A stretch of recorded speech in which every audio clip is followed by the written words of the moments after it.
When the anonymous complaint email came in at 2:13 a.m., CEO Nathan Reynolds couldn't sleep.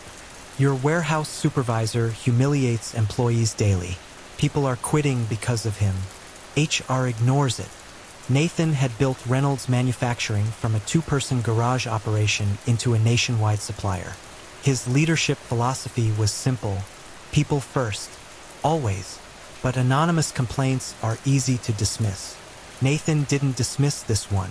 Instead, he created a fake employee profile under the name Daniel Reed.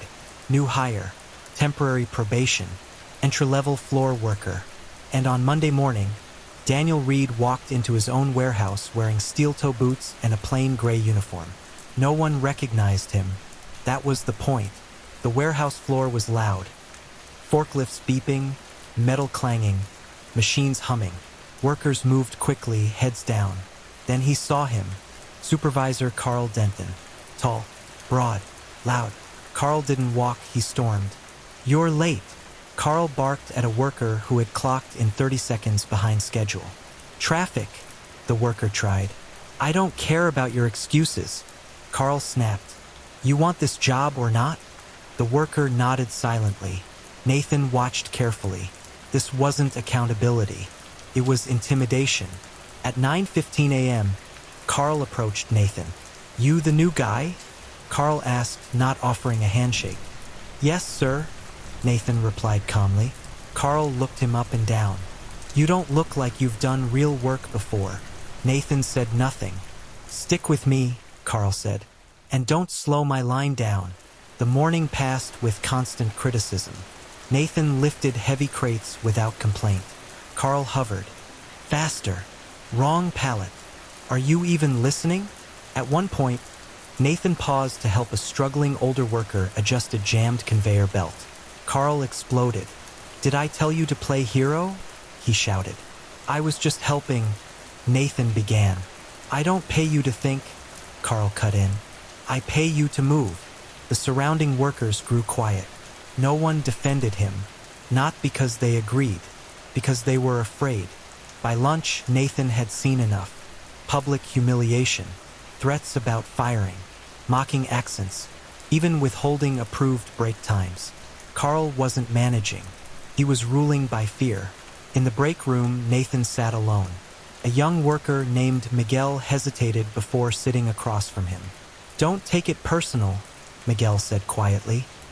"He's like that with everyone. Why doesn't anyone report it?" Nathan asked. Miguel gave a bitter smile. "We did. HR says Carl gets results." Nathan nodded slowly. "Results? At what cost?" After lunch, Carl assigned Nathan to operate a piece of machinery without proper instruction. "You'll figure it out," Carl said dismissively. "It looks like it requires certification," Nathan replied carefully. Carl leaned in close. "You questioning me on your first day?" The tone wasn't professional. It was threatening. Nathan held his gaze. "I just want to do it safely." Carl scoffed loudly so others could hear. "Safety? You scared?" Laughter from a few nervous employees. Nathan stepped back. "I'll operate it once I'm trained." Carl's face turned red. "You don't make decisions here," he growled. "I do." The warehouse felt tense. Carl took a step closer. "If you don't like it, there's the door." Silence. Nathan reached into his pocket. Carl smirked. "What, you quitting already?" Nathan pulled out a badge. Not the temporary sticker. A metal executive badge. He held it up calmly. The room went still. Carl frowned. "What is that supposed to be?" Nathan removed his cap. "My name is Nathan Reynolds," he said evenly, "and I own this company." The color drained from Carl's face. Forklifts stopped. Machines powered down. No one moved. "That's not funny," Carl whispered. "It's not a joke," Nathan replied.